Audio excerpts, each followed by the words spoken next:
Sí, hoy va a ser muy dificultosa todo con el tema de las redes. Vamos a hacer una cosa, la voy a grabar y después la retransmitimos. Así que empezamos. Bueno, buenas tardes compañeros, compañeras, bienvenidos, bienvenidas al Facebook Live del Frente Telefónico, agrupación de los trabajadores y trabajadoras de las telecomunicaciones de FOETRA Buenos Aires, Sindicato de los Telefónicos, las Telefónicas, les Telefóniques, en un día especial, este día de la lealtad peronista, el 17 de octubre se cumple hoy 75 años de el 17 de octubre de 1945, fecha emblemática en la cual se dio de alguna manera un antes y un después en la historia de nuestro país, cuando el pueblo trabajador movilizado desde los suburbios, ¿no? Desde, como decía Scalabrini Ortiz, la patria, el subsuelo de la patria sublevada, se dirigió hacia la capital federal, hacia la Plaza de Mayo, a reclamar la libertad del entonces coronel Juan Domingo Perón, que era vicepresidente de la República, era ministro de Guerra y continuaba siendo secretario de Trabajo y Previsión. Y bueno, había sido destituido, un golpe interno dentro del gobierno de todos esos cargos y detenido en la isla Martín García, ahí en el Río de la Plata, trasladado a esa isla. Y bueno, después de esa movilización popular inédita para la historia de la República Argentina, terminó siendo liberado y terminó, bueno, cambiando la historia de nuestro país. En esta transmisión, que bueno, la vamos a publicar, tuvimos un problema técnico con el enlace de Facebook, estamos con 3 compañeros, somos 4 compañeros de la comisión directiva de FOETRA, compañeros y compañeras de la agrupación Frente Telefónico. Está el compañero Fernando Montero, secretario de Jubilados, el compañero Hugo Vergo, secretaria de Encuadramiento, y la compañera Mónica Ingravidi, secretaria de Género. ¿Cómo les va, compas? Feliz día. Feliz día. Feliz Feliz día día a todos y a todas y a todes. Muy bien. a todos. Bueno, la idea es, compañeros, compañeras, compartir un momento, una reflexión sobre este Día de la Lealtad Peronista que se celebra hoy, 75 años, y bueno, vamos a empezar por ahí por algo, por la fibra más personal quizás, de cada uno, de cada una de nosotros, cómo se hicieron peronistas, digamos, cuál es el primer recuerdo que ustedes tienen a partir del cual dicen, bueno, soy peronista, y la valoración que tienen del 17 de octubre. El que quiera arrancar. Sí, Bueno, arranco yo. bueno, Dale. No, no hay hueso. Bueno, dale. Dale hueso. Bueno, yo me crié en un hogar de mis viejos gallegos. Mi vieja franquista, ultracatólica. Y mi viejo fue comprendiendo, era un gallego patrón y empleado, porque eran esas cooperativas de gallegos que eran como 20, 30, que hacían bares, hoteles, restaurantes, bueno. Pero mi viejo era un patrón pobre, entonces era más laburante que patrón.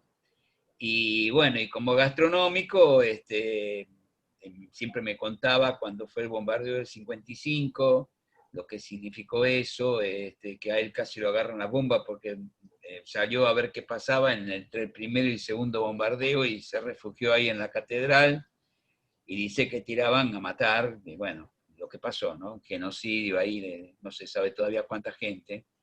Y bueno, después me hice más grande, entré a estudiar y en la facultad casi todo el mundo era de izquierda, PC, manejaba la FUBA, pero tenía una amiga que era compañera de un flaco, un compañero que era delegado de bancarios de la caja de ahorro, la vieja caja de ahorro, y me fueron haciendo el melón, y bueno, de a poco, me acuerdo una vez la primera vez que canté la marcha en un acto en Exactas, que éramos, por supuesto éramos poquitos, éramos un grupito de 20, 30 compañeros, al lado del resto, que eran como 200, había una compañera que habló del peronismo, y bueno, ahí medio bucheo, despelote, y bueno, sentí que era un despelote grande cantar la marcha en el medio de los sectores medios, y bueno, y fui entrando, quizá por raciocinio, por entender qué significaba el peronismo y por entender cuál era la contradicción principal, que ese es el tema central, ¿no? Casi todos los que estudiábamos teníamos un planteo de clasista, el sector, digamos, era la clase trabajadora contra contra la patronal. Y se dejaba de lado el imperialismo, se dejaba de lado la dependencia, la autonomía, bueno. Y entender cuál era la contradicción principal, que era imperio-nación, y con lo que significaba, no dejaba de haber lucha de clase por eso, pero la contradicción principal era imperio-nación, era Baradeno o Perón. Ahí después entendí, con el tiempo, los 20 y pico de años, entendí, 20 años más o menos, entendí lo que había significado Baradeno o Perón, y bueno, ahí fui ganando. Y después entré a laburar entre compañeros peronistas y me hice eso. Compañero Hueso. ¿Qué tal? Bueno, buen día para todos, todas. ¿Qué tal, compañeros? Feliz día a todos. Bueno, yo más o menos, mi viejo rosarino, venía de clase humilde, más peronista que Perón, fue el que me hizo peronista, el que me regalaba los libros, el que me hablaba de la revolución. Estuvo en el 55, no llegó a la Casa de Gobierno, se tuvo que tirar ahí en Lanús porque ametrallaban, siempre me contaba lo mismo, que ametrallaban a mansalva, a mujeres, a chicos, mujeres embarazadas, no le importaba nada. Los asesinos de la derecha, como siempre, la libertadora. Y bueno, y él me fue regalando libros, me fue diciendo más o menos, empecé a militar en una unidad básica en Lanús, que era de la JP. A los 17 tuve la suerte de entrar blanqueado al primer trabajo blanqueado que tuve, que fue en Noel, en la fábrica, donde uno de los compañeros, que era el delegado general, era el Turco Daer, año 73, ya con la presidencia de él. Después tuvimos la desgracia de que Perón murió en el 74. Bueno, y cuando empezaron a desaparecer compañeros en la fábrica, en el 76, que desaparecían familiares y compañeros, tomamos la fábrica un día, nos quedamos 4 días ahí adentro, y después, bueno, vino la policía, nos sacó, estuvimos 72 horas en cana, realmente nos salvamos de casualidad, pero había una comisión interna peronista, y había otros compañeros que no eran peronistas, que también eran del PC y que militaban con nosotros. Bueno, entonces ya directamente ahí, cuando era pibe y todo, pero cuando empecé a ver lo que era el peronismo, me enamoré del peronismo, porque, como siempre digo, el peronismo es un sentimiento, es el día de la lealtad, es la justicia social, y los que laburamos y los que venimos de una clase baja sabemos que fue el único gobierno que defendió a las clases bajas y que defiende a las clases bajas. En ese momento teníamos que estar militando clandestinamente, porque yo me acuerdo que íbamos a la vuelta de Noel, que había un lugar deshabitado, y entrábamos y nos daban ahí las charlas políticas, charlábamos de política, pero siempre mirando para atrás, porque los milicos te buscaban a mansalva. Y bueno, yo tuve la suerte, se ve que nadie me nombró, o no sé cómo fue, porque también en el barrio tuvimos compañeros que desaparecieron, tuvimos compañeros que lo tiraron al río, vuelos de la muerte, en Escalada. Después, cuando nos mudamos a Escalada, hubo una noche que fue tremenda. Con todo esto, mis viejos me querían mandar a cualquier lado, quería que me vaya a Córdoba, que me vaya a Rosario, que me vaya a cualquier lado. Y yo les decía, si te quieren encontrar, te encuentran en cualquier lado. Bueno, vivimos en la peor época, nosotros nos mamamos esa época horrible, que no se nos puede ir nunca de la cabeza, porque no podías decir ni la palabra Perón, porque te llevaban preso.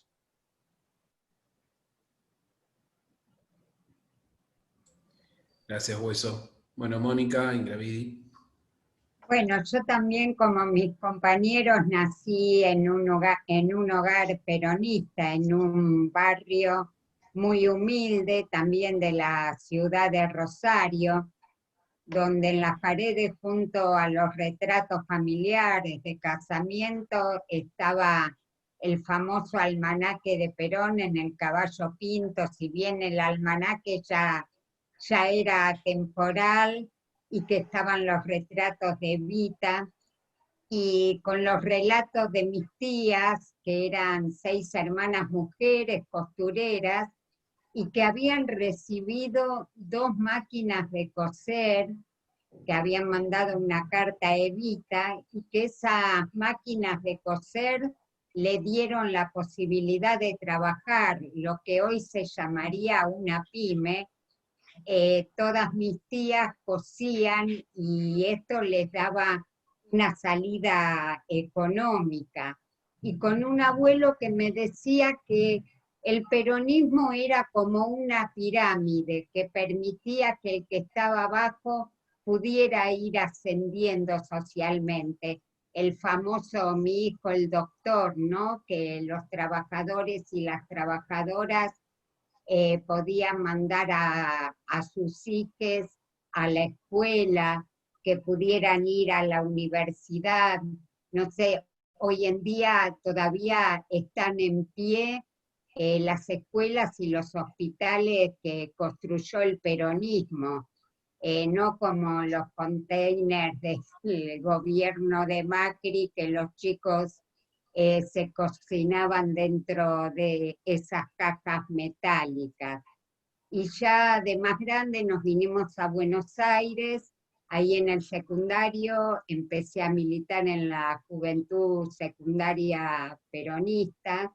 Empezamos a leer libros de Perón y de Evita. Me enamoré de Evita, que gracias a la compañera Evita, las mujeres empezamos a ser sujetas políticas de derecho, y que en su discurso del 23 de septiembre, del cual me enamoré, le dijo a las mujeres que había llegado la hora de compartir una causa pública y había muerto la hora de la mujer inerte y numérica dentro de la sociedad. Y toda esa lucha me fue enamorando. Más adelante seguí militando, milité en el 83 también, que en esa militancia entro a Entel, a nuestra querida Entel, y bueno, y seguir trabajando y militando. Creo que cuando conocimos el peronismo ya no hay vuelta atrás, que uno sigue luchando por esos derechos conquistados en la época donde los trabajadores no tenían nada y fueron por todo, y esos derechos del peronismo que hoy en día también seguimos defendiendo y poniendo el cuerpo, porque no hay que bajar los brazos.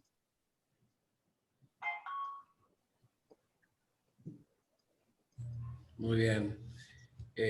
Bueno, me toca a mí. Acá los compañeras saben más o menos por dónde vino la historia. Fue familiar, obviamente. Yo les cuento una anécdota, ¿no? La familia, como algo que pasó, yo nací en el 76, soy más chico que ustedes, pero algo que pasó que fue muy frecuente, por lo que me contaba mi vieja, era que la generación de ella eran hijos de gorilas, digamos. O sea, hubo mucha gente que se hizo peronista por rebeldía contra sus padres, ¿no? Quizás. Pero pasaba algo parecido a lo que decía Fernando, que mi abuelo, digamos, era un socialista empedernido, pero no militante, digamos, de partidario, ¿no? Un tipo muy abierto, con mucha lectura política, el papá de Alicia Pi. Y la mamá, bueno, tremenda gorila. O sea, mi abuela era tremenda gorila. Después se curó.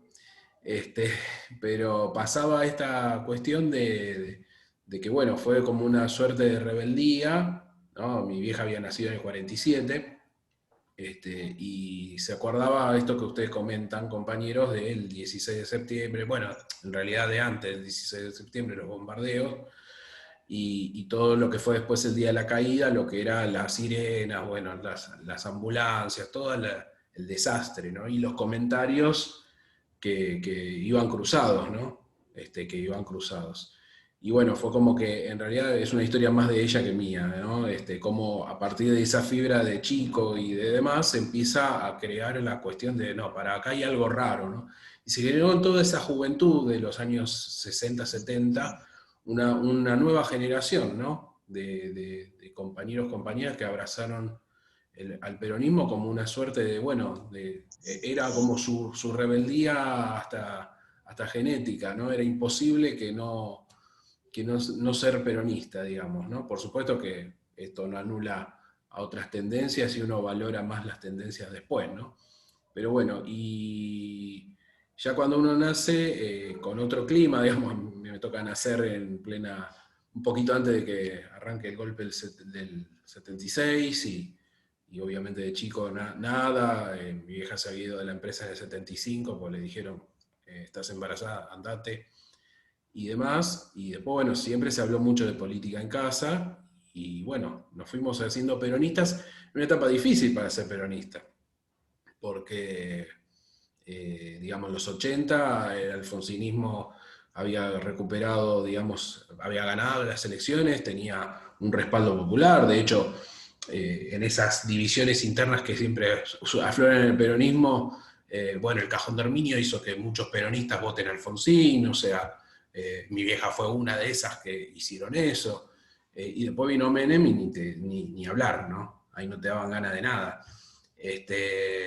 Por ahí yo me acuerdo de mi primer contacto con el peronismo físico fue la caravana, hoy que hay una caravana, la caravana de la lealtad antes de ganar las elecciones del 14 de mayo del 89, que me llevó, fui con mi vieja, con compañero telefónico Hugo Braida, de ahí de Siva y otros compañeros más, y era impresionante el mar de gente que venía por Avenida Rivadavia y terminaba en Congreso, que fue hermoso, digamos, porque nada, la ebullición y bueno, todo lo que vivimos todos, porque eso sí ya lo vivimos todos, ¿no? Como esas patillas después se cortaron y terminó en una alta traición, ¿no?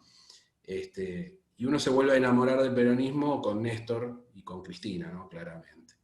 Pero bueno, nos hicimos, a pesar de esas cosas, digamos, uno sabía que había que estar acá y que en todo caso los dirigentes son circunstancias, y hoy uno revaloriza históricamente, me parece, todo lo que significó este movimiento, y a partir también de lo que nos pasa, ¿no? De lo que nos pasa como trabajadores, como trabajadoras. Sabemos que tuvimos derechos a partir de Perón, esa es la realidad, digamos, ¿no? Tuvimos quizás previo a Perón la jornada de trabajo, por supuesto siempre hubo algunas luchas y siempre hubo cosas anteriores, pero hoy muchos compañeros jóvenes, compañeras jóvenes por ahí no saben en la retransmisión de la historia que el aguinaldo, las vacaciones pagas, incluso fueron previas a que Perón gane las elecciones, ¿no? Pero fue decisión política de él como secretario de Trabajo y Previsión, y bueno, después todos los derechos que nos legó el peronismo, que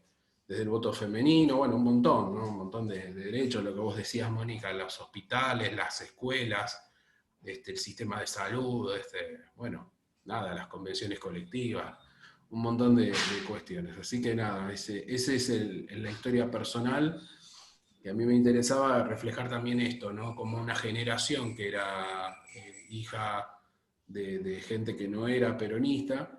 Y bueno, siempre me contaba mi vieja que en el lecho de muerte prácticamente de mi abuelo muere en el 70 se enferma mucho en el 73 y estaba internado ahí en el Argerich, y van a votar, vienen las elecciones, y le dice, ¿y a quién vas a votar? Le pregunta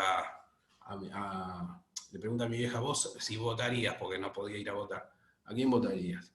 Y a Cámpora, ¿a quién voy a votar? O sea, el que combatió dijo a Cámpora, y si vuelve Perón y hay que votarlo a Perón. O sea, era como que ya ese ciclo había bajado, digamos, el agua y claramente era la síntesis, ¿no? De que por ahí esa idea de ir para adelante tenía que estar en ese lugar y no había otro lugar para estar. Cumpa, yo les quiero preguntar ahora cómo la reflexión histórica que hacemos, ¿no? Porque una cosa es la fibra, el sentimiento, porque yo digo, es muy racional el peronismo también, ¿no? Porque a veces nos colocan solo en lo sentimental, pero el peronismo, cuando uno lee los libros de Perón, desde los libros históricos hasta, no sé, hasta esto, que no sé si lo ven, ¿no? Que es Conducción Política, lo podrán ver, ve mucho razonamiento, mucha idea, incluso discusiones, ¿no? Que discutimos permanentemente también con Perón. Pero es parte de la lealtad, ¿no? Es como discutir con el padre. ¿Cómo ven esta cuestión del peronismo actualmente? Digamos, hoy que tenemos un gobierno nuevamente peronista, un gobierno popular, ¿cómo la ven en esa relación? ¿Se puede volver a generar una empatía con el peronismo histórico? ¿Ven qué dificultades están viendo y para dónde tendríamos que empezar a enfilar? Creo que Hueso vos querías comentar. Ariel, déjame hacer una reflexión antes de hablar del peronismo de ahora. ¿Puede ser? Sí, por supuesto. Bueno, esto es muy personal lo que voy a decir, ¿no? Para mí no fue una asamblea de trabajadores solamente, para mí fue la revolución histórica más importante de la Argentina, el 17 de octubre del 45, porque no la dejaban llegar a los compañeros, y los compañeros hasta llegaron algunos a nado. Ferrocarriles, con el colectivo, cuando le levantaban los puentes, llegaban a nado, y lo que quiero decir es esto, por eso digo que es muy personal. En ese momento para mí fue la revolución del amor, porque sin armas, sin tirar un solo tiro, se ganó lo que fuimos a buscar como laburante, ¿no es cierto? Digo yo una cosa, en ese momento no era solamente los peronistas, los compañeros peronistas que iban de toda clase, de compañeros del PC, compañeros radicales, compañeros socialistas, iban de todo. Creo que fue la revolución de los trabajadores. Por eso no entiendo cómo el 17 de octubre todavía no es feriado nacional. Yo creo que tiene que ser un día de feriado nacional porque fue la revolución histórica que cambió lo que necesitaba la parte trabajadora. Eso quería decir nada más, disculpame. Yo quería agregar, ¿no? Que en ese discurso de Perón, ese 17 de octubre, que dijo: únanse no hay más hermanos y hermanas que nunca, sobre la hermandad de los que trabajan, se va a levantar la unidad de todos y de todas las argentinas y argentinos, y decía y reflexionaba que esta frase hoy cuánta relevancia tiene, ¿no? Ante los cipayos que quieren llevarse por delante nuestro país, y que este odio que se generó con el peronismo y antiperonismo desde siempre, y que vemos el avance que está haciendo hoy la derecha, qué importante es nuestra unidad como sociedad, como trabajadores, como trabajadoras, porque vemos diariamente la ofensiva que están teniendo para quebrarnos el brazo. Bueno, yo qué podría decir. Algunas cosas que ya se dijeron, por ejemplo, que Perón no inventó las leyes sociales, ni inventó la legislación laboral, ni inventó el derecho al trabajo. En 1920 y pico ya Palacios había establecido un montón de leyes. Perón tuvo la genialidad y la muñeca, por eso es más cabeza, es mucho sentimiento pero mucha cabeza. Tuvo la posibilidad del armado político que permitió hacerlas efectivas. O sea, lo que planteó Perón en la Argentina, se podría decir que venía de 1789, de la Revolución Francesa, de pensadores digamos, y de socialismo utópico, de todas las corrientes sociales en búsqueda de los derechos, de la autonomía de las naciones, bueno, peleas memorables. Perón tuvo la genialidad de rodearse de la infraestructura necesaria como para poder llevarlas adelante. Aprovechó el golpe del 43, el golpe del GO, para que le dieran la Secretaría de Trabajo. Él no pidió la presidencia de la Nación, podía haberlo hecho. Pidió la Secretaría de Trabajo. Y se dio cuenta que para el armado que él quería hacer, tenía que constituir bases sólidas que permitieran que se mantuvieran en el tiempo. Se rodeó de un tipo como Mercante, que era un tipo muy estimado por los trabajadores, un tipo que le hizo de polea de transmisión en muchas cosas. Se juntó con Evita, que Evita la vio como tuvo el olfato, el viejo, de ver una mina excepcional, espectacular, que ahí en el 10º piso de la calle Posadas, cuando a él lo meten en cana, después de que lo descubren, se habían escapado, lo descubren en el Tigre. Bueno, ahí arma toda la resistencia, se mueve junto con, como le decía Moni antes, con María Roldán, que era una compañera delegada de fábrica ahí en Berizo, y se mueve junto con Cipriano Reyes, levanta. En definitiva, los enemigos, si ponemos toda esa corriente histórica que produjo el peronismo, el acto del 10 de octubre, espectacular, cuando Perón, antes de ir en cana, le pide a Farrell que le deje despedirse de los trabajadores, y arma ahí en la Secretaría de Trabajo, en el balcón que ahora después fue Consejo Deliberante, un acto para 70.000 compañeros, donde, ¿qué despedido? Dijo, hicimos esto, y vamos por esto, y llamó a la resistencia popular. Eso fue espectacular. El acto del 10 de octubre predijo el 17. Y después hay que ver las tapas de Clarín, por ejemplo. Clarín, el 13 de octubre, dice: habría gabinete de coalición. El gobierno a la corte, pide Clarín. Fijémonos en lo que está pasando hoy con la derecha. Pide Clarín el 13 de octubre el gobierno a la corte. El 18 de octubre, después del 17, el día después, la tapa de Clarín dice: una jornada dramática vivió Buenos Aires. Y dice: no se entregará el gobierno a la corte. O sea, la genialidad de Perón es que cuando le piden que salga para detener a la marcha, el acto del 17, para que la gente se fuera a la casa, él, cuando Mercante, que va y viene de la Rosada, del hospital militar, donde habían conseguido sacarlo de las garras de la Marina, él va armando la vara cada vez más alta hasta que consigue hablar de la Casa Rosada. Aparte, Mercante le manda a Eduardo Colón, el director de Época, que era el diario peronista, decir: compañeros, tengan paciencia, que el coronel Perón les hablará. Bueno, ahí nadie se movió. Si había alguno que se quería ir, ahí se quedó todo el mundo. Es decir, hechos espectaculares de armado de Perón, que era el general de las maniobras, realmente espectaculares, que posibilitó, esos pequeños hechos posibilitaron que la pelea contra Braden se hiciera efectiva. Yo creo que este es el objetivo principal. Tenemos que entender que la derecha cipaya lo único que hace es ser correa de transmisión de los intereses del imperio. El que está atrás de todo esto es la Embajada de Estados Unidos. Estuvo contra Perón en el 43, en el 45, en el 55, cuando en el 64 no lo dejan bajar en Río de Janeiro.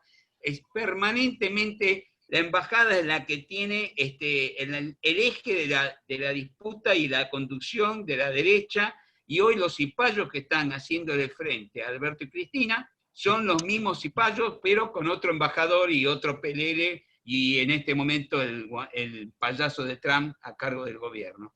O sea, hay una línea histórica absoluta. Lo que tuvo el peronismo fue un general como Perón, que tuvo una muñeca espectacular, una compañera como Evita, que generó que las compañeras que hasta ese momento no tenían derecho los tuvieran, y entonces la mitad de la población se sumó a la lucha, que eso fue espectacular.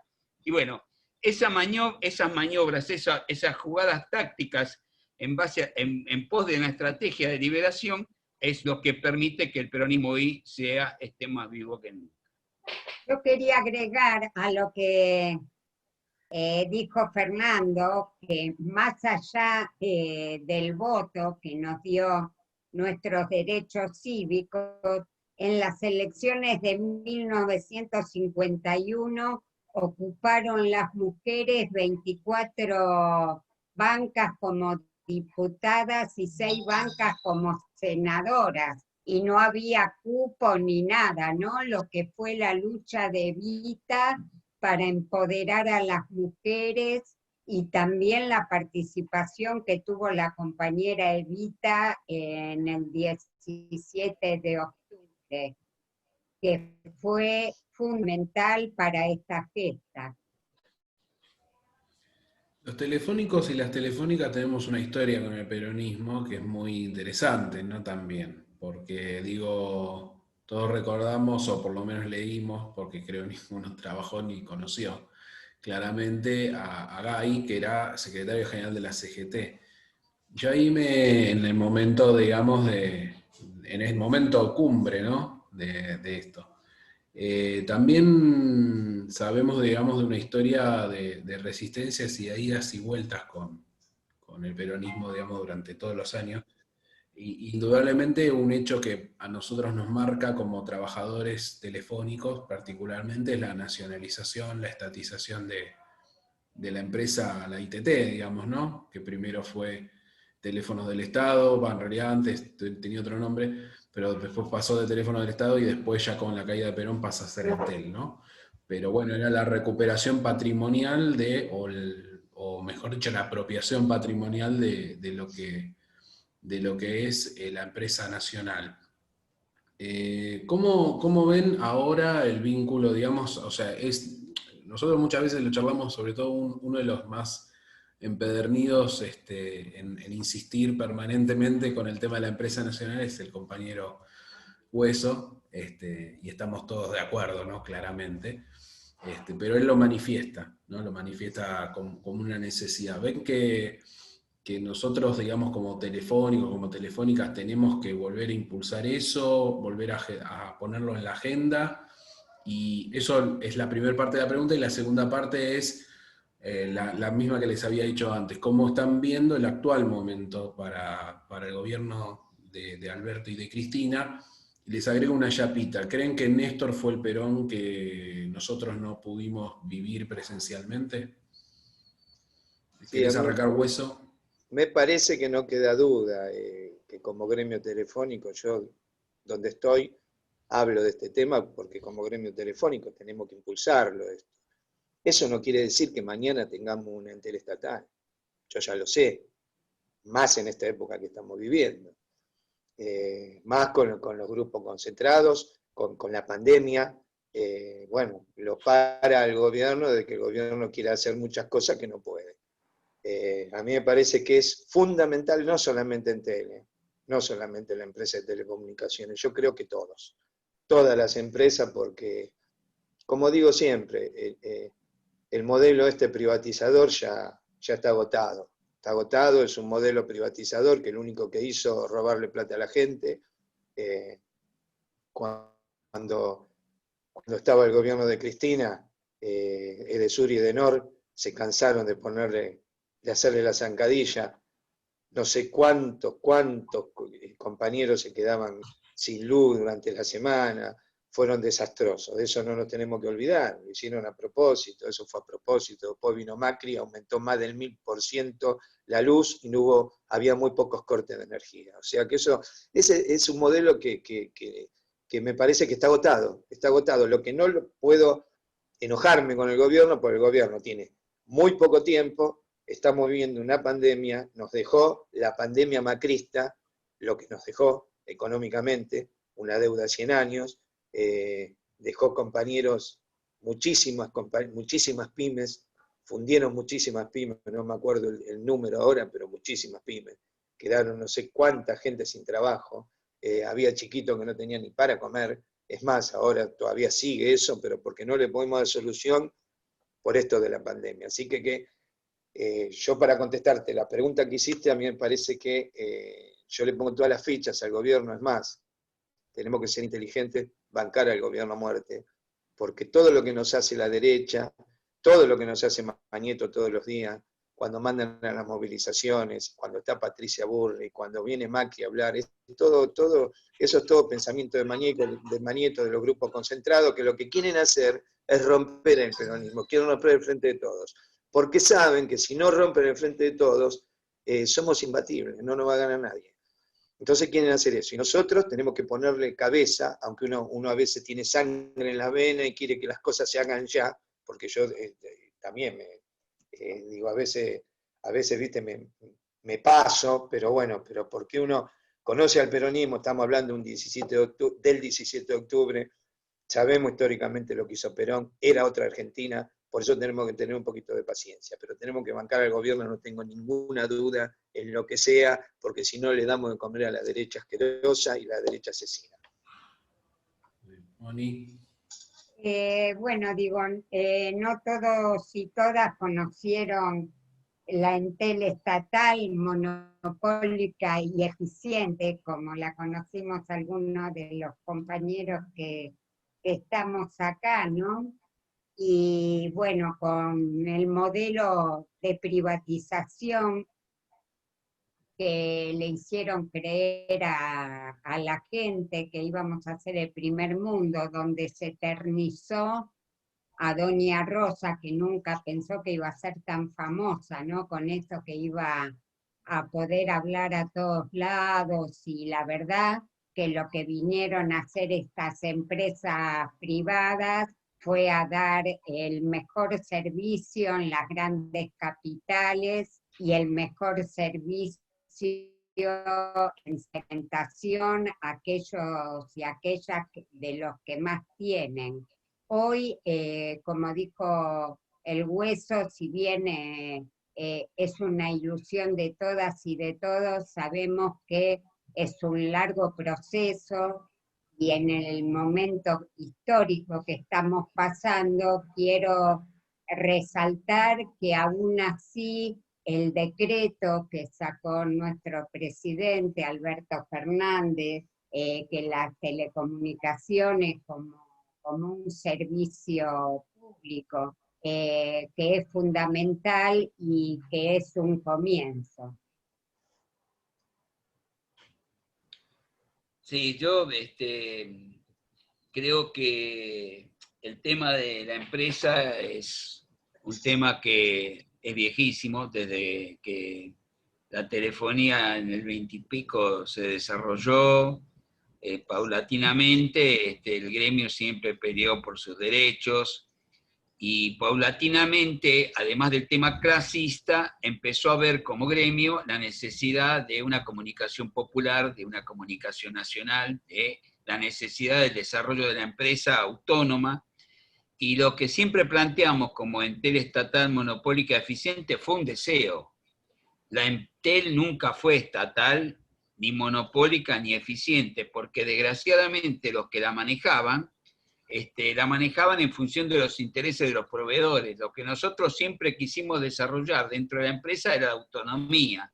Así como peleamos contra el Standard y la Siemens después del 66, cuando le pudimos voltear los contratos que había hecho Longañato, así también peleamos también cuando los proveedores, llámese la NEC, llámese, bueno, todos los proveedores Alcatel, todos los proveedores que el negocio en aquel momento era vender centrales. Entonces la empresa compraba centrales y compraba cualquier cosa, la tecnología la cruzaba, eran incompatibles unas con otras, tuvimos 1000 despelotes para poder armar como trabajadores una comunicación lo más eficiente posible dentro de lo que se podía en función de la dependencia que teníamos como empresa. Además estaba la CAT, la SET, o sea, que siempre tuvimos la privatización de por medio, y el objetivo estratégico del gremio es una comunicación popular para todas y todos y todes, una comunicación que no sea segmentada, como dice Moni, por el poder adquisitivo de la gente. En este momento estamos hablando de una red federal de fibra óptica, estamos hablando de ARSAT, O sea que nuestro objetivo es que ARSAT maneje la red federal de fibra óptica exclusivamente, monopólicamente, y que sea la distribuidora de servicios a las empresas que quieran contratar servicios. Este es el objetivo que tenemos que tener. La empresa estatal hoy es ARSAT.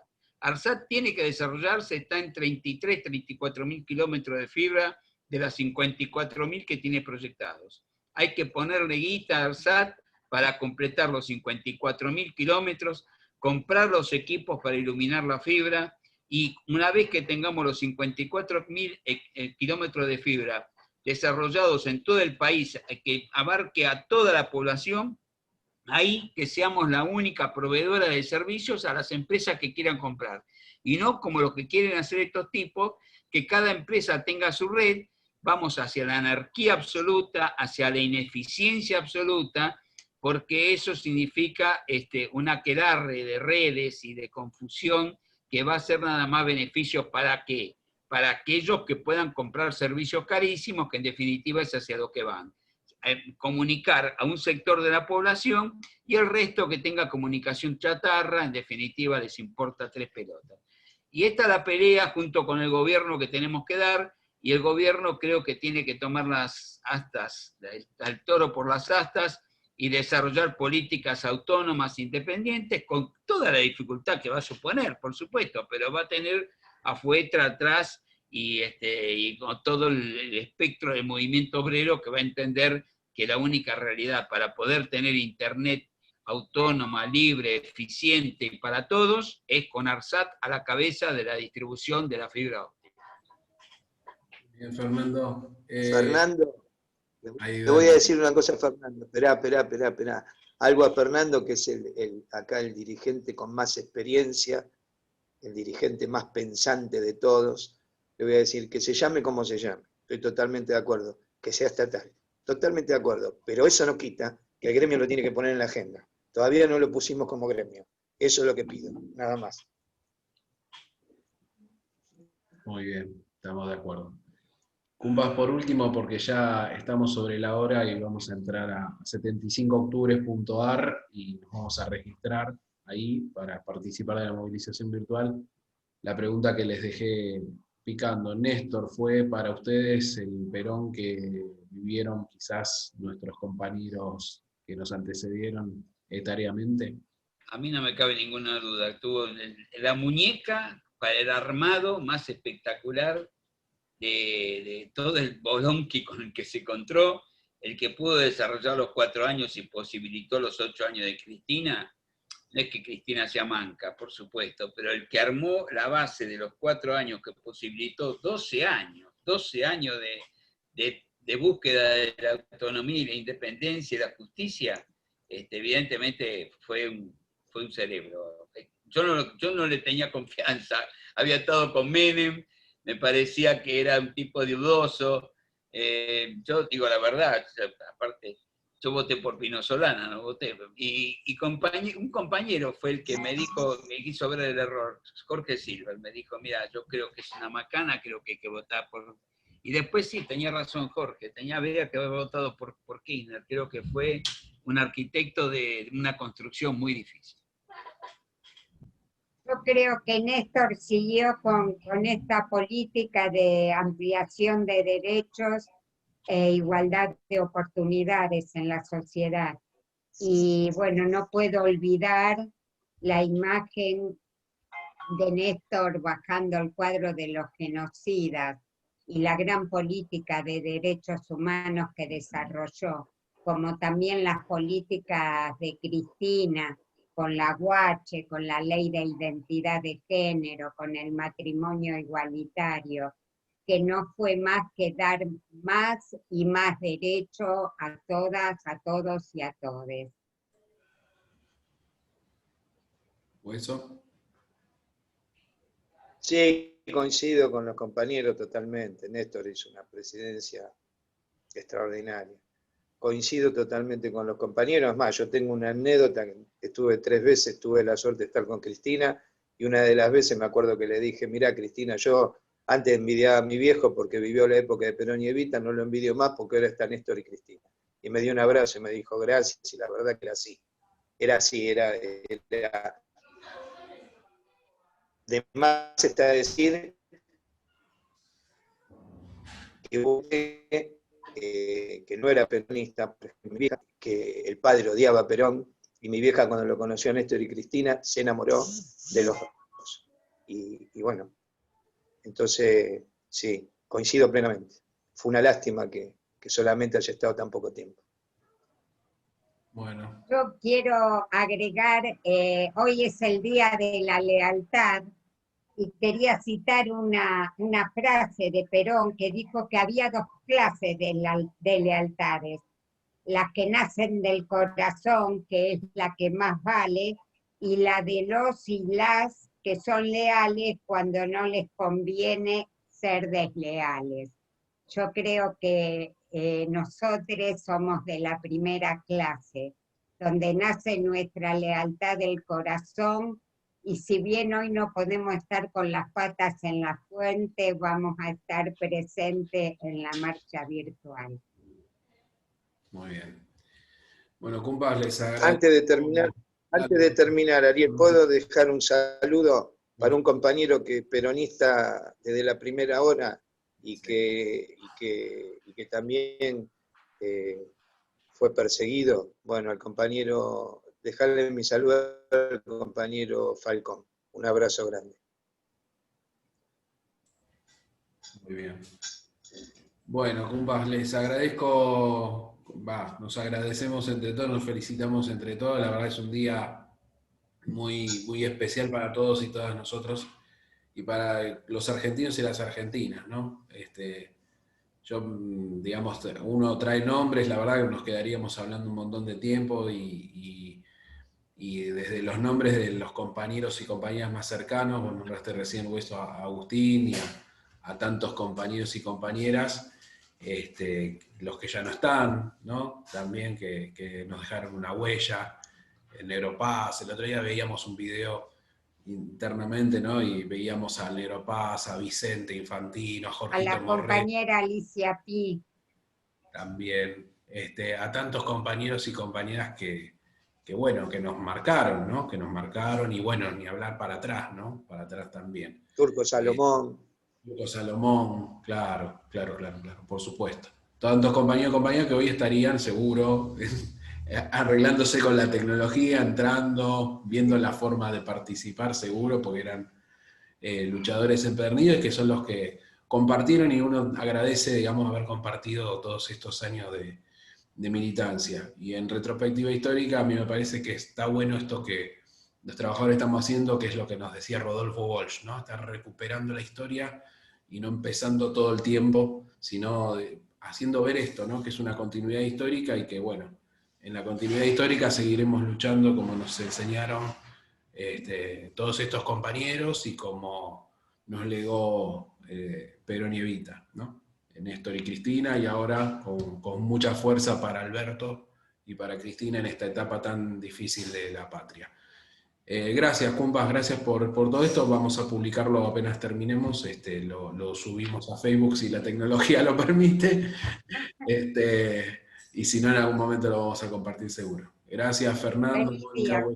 Y feliz Chao, día. compañeros. Feliz día, gracias. Feliz día. Chao. Chao, Suerte. Ahora meterse en el bolón quies, a ver qué pasa. Vamos a ver si podemos entrar, dale. Nos vemos.